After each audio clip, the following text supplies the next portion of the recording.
Alright. Sounds good. Worms.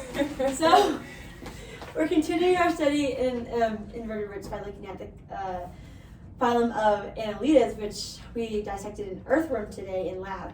And the purpose of this was just to learn more about the phylum, and then also in the dissection, we were familiarizing ourselves with the tools used and the processes that goes into dissecting, and also applying what we saw in like the slides and in the textbook, and then like looking at it in real life and deciphering the different parts and the different anatomy of the earthworm.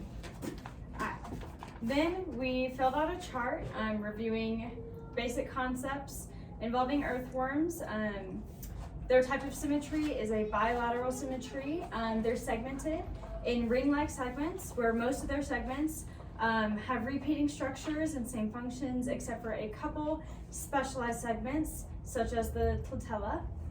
Its defense mechanism, if it's really, really dry outside, the earthworms will dig deeper into more wet soil, or it will curl up in a ball in tunnels and sleep, such as hibernation, like other animals, and sleep from winter to spring. Its method of respiration, so with earthworms being a terrestrial annelid, it exchanges gases through their skin. The method of reproduction, so with earthworms, two worms will kind of line up to where the flotillas are next to each other. Eggs are released. The flotillum creates a thick mucus, as well as like a mucus-filled cocoon for the eggs to be in. Sperm is exchanged, and then a few weeks later, the worms hatch, or the worm eggs hatch. The digestive system, it starts, the worm eats nutrients and stuff from soil, goes from the pharynx to the esophagus, to the crop, to the gizzard. Nutrients are then absorbed in the intestine and then excreted through the anus, continuing with the excretory system. Ammonia waste is also removed by excretory organs called nephridia. And then the nervous tissue is a rudimentary civilization. It has a well-developed brain and several nerve cords, and many annelids have complex sensory organs to detect chemicals and gravity. Before dissecting, we looked at the external anatomy of the worm, and we saw the mouth, the seminal grooves, the clitellum, the segments, and the anus. They are segmented, so they have ring-like body segments, where most segments are similar to one another, while others are specialized. And the clitellum, like Mandy said, it secretes mucus to hold worms together during mating. It's where fertilized eggs are deposited, hatched, and developed.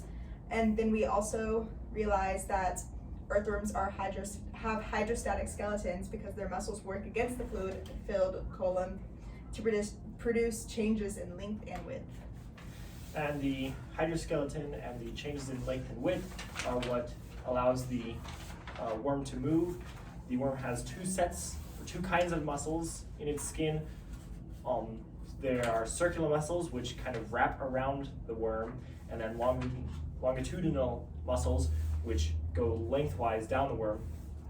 And they alternate contracting and stretching to change the shape of the worm's body and move it through the earth that it's traveling. And it is able to do that because of the column cavity that it has within it that is filled with fluid that the muscles can push off of. So the worm dies when it dries up, right? So we think that the reason why this happens is because the worm has a hydrostatic skeletal system, and because most of its internal organs have to do a lot with how the worm is shaped and how much water content is in the worm. And so if it dries up, it goes through a stage of dehydration and remains in a static movement and no movement, and every of the organs just stop working, and that leads to the worm dying off.